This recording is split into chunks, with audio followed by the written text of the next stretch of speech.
নদীর তীরে একা জীবন সর্দার।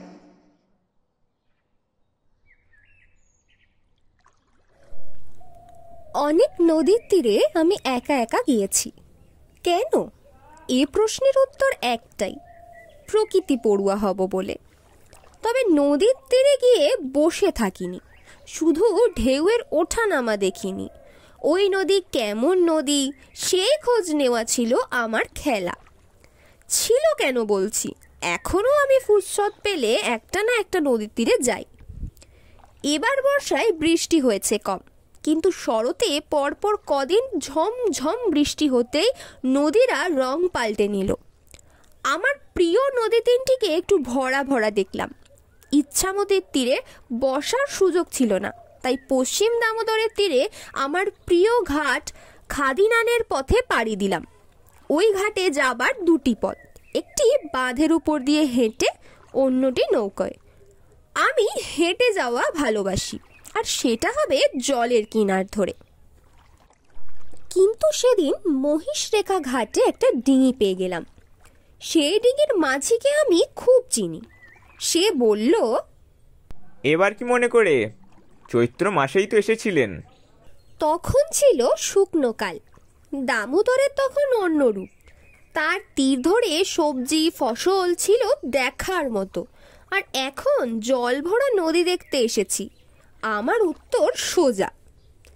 দামোদরের উপর বোম্বে রোডের পুলের কাছে মহিষবাথান। আমার পক্ষে সেখানে পৌঁছে যাওয়া কঠিন নয়, তাই একই নদীকে ভিন্ন ভিন্ন ঋতুতে দেখতে পাই। দেখে দেখে শিখি নদীর নানান রকম দশা। ডিঙিতে বসে মাঝিকে বললাম, মনু, নৌকো খুলতে হবে না, এসো বসি, দুজনে নদীর কথা বলি। মনু আমার মুখোমুখি বসলো।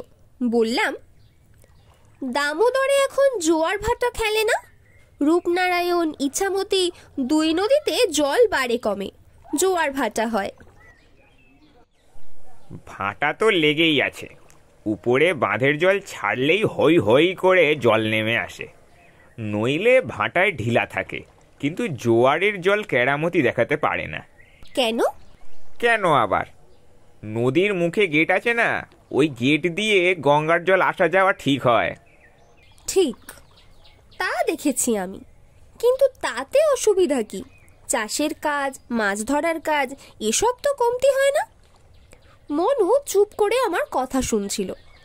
আমার নজরে পড়ল একটা সাদা কালো মাছরাঙা ফটকা, চুপচাপ নদীর ওপর ঝুঁকে থাকা একটা গাছের ডালে এসে বসলো সেটা।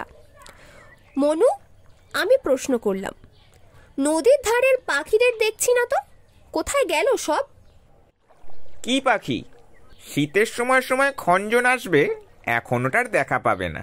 কাদা খোঁচা সেগুলো হয়তো শীত পড়তে না পড়তেই হাজির হবে, কিন্তু বালিহাঁস এদিকে শীতেও দেখবে না।